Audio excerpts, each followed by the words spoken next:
मंडला में CM doctor Mohan Yadav ने लाडली बहना योजना की 9वीं किस्त जारी की। 1.29 करोड़ बहनों के खाते में 1,576 की राशि डाली गई और इसी के साथ सीएम ने 134 करोड़ के विकास कार्यों का भूमि पूजन किया।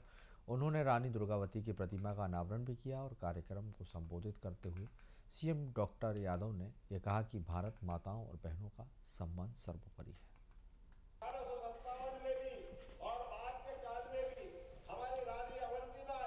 जिनका डिडोरी में स्मारक है, हम सब जानते हैं। रानी अवंतीबाई हो, रानी दुर्गावती हो, आजाद भारत के लिए ये तमाम क्रांतिकारियों ने हमारे सामने एक बड़ी मिसाल पैदा की है, बड़ी मिसाल सामने रखी, जिसके कारण से पूरा देश इनके आगे नतमस्तक होता।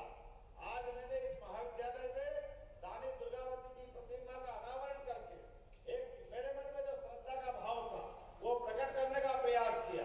लेकिन ये हमारे बलिदानियों के माध्यम से जो धारा बहती है, वो धारा हमको सिखाती है कि हाँ, हम दुनिया के अंदर मानवता की स्थापना करते करते आजीवन अपने देश को एकजुट रखते हुए, अखंड रखते हुए, इस देश के अंदर के भाई बहनों को, क्या गरीब, क्या अमीर, क्या ऊंचा, क्या नीचा, सबको साथ लेकर सर्वे भवन्तु सुखिनः, सर्वे सन्तु निरामया, सबके कल्याण की कामना करते करते यशस्वी प्रधानमंत्री के नेतृत्व में आगे बढ़ रहे हैं। आप अंदाज लगा सकते हो, प्रधानमंत्री नरेंद्र मोदी जी, जिनने अभी अपने बीच में जनमन कार्यक्रम के माध्यम से नई एक घोषणा की और हमारे आदिवासियों में भी जो पिछड़े हुए भाई बहन है, बेगा, सहरिया, यहाँ तो बेगा है शायद, है ना बेगा भाई बहन हमारे बीच में अभी बहुत अच्छा नृत्य कर रहा है। जोरदार तालियां बजाओ बेगा भाई बहनों को।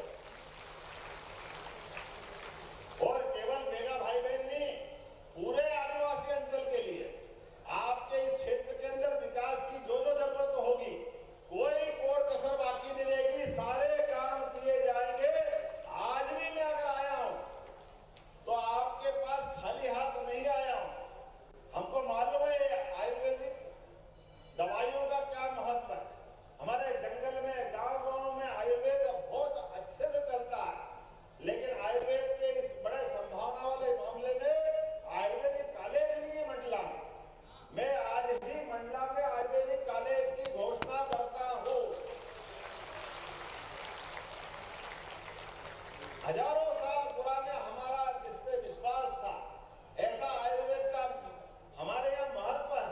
हमको मालूम है कोविड के समय पे तमाम एलोपैथिक दवाई फेल हो गई थी, सारे डॉक्टर डर रहे थे, कोई सामने आने को तैयार नहीं थे, लेकिन केवल आयुर्वेद के माध्यम से, आयुर्वेद का काढ़ा पिला करके डॉक्टरों ने, और आयुर्वेद की गोली खा करके डॉक्टरों ने न केवल कोविड से खुद को बचाया, बल्कि पूरे समाज को हिम्मत दिलाने का प्रयास किया।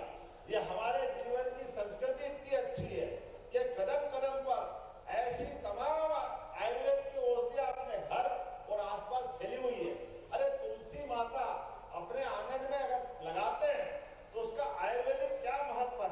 हमारे यहाँ तो भगवान का भोग भी बगैर तुलसी पत्र डाले पूरा नहीं होता। हमारी संस्कृति तो प्राचीन समय से इस बात को जानती, लेकिन काल के प्रभाव में अब आयुर्वेद का महत्व स्थापित हो रहा है। मुझे खुशी है कि आपके यहाँ आयुर्वेदिक कॉलेज भी होगा और मेडिकल कॉलेज भी होगा। ये बड़ी बड़ी सौगात बड़े बड़े शहर के नसीब में नहीं है, वो आपको नसीब हो रही है।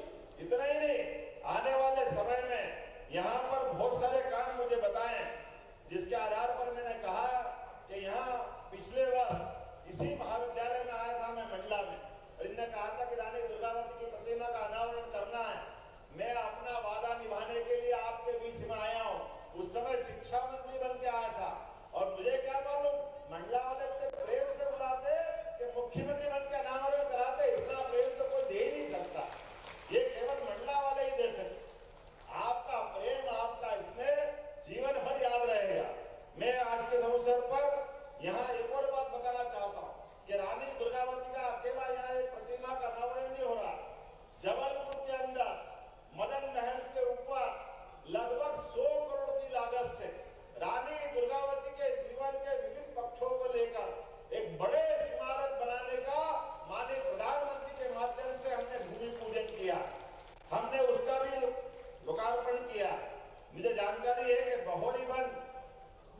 महाविद्यालय का नाम रानी दुर्गावती के नाम पर ही है। ये नाम की घोषणा भी मैंने ही की थी। मुझे इस बात की भी आनंद है कि यहाँ पर खास करके कोदो कुटकी, ये कोदो कुटकी की बड़े पैमाने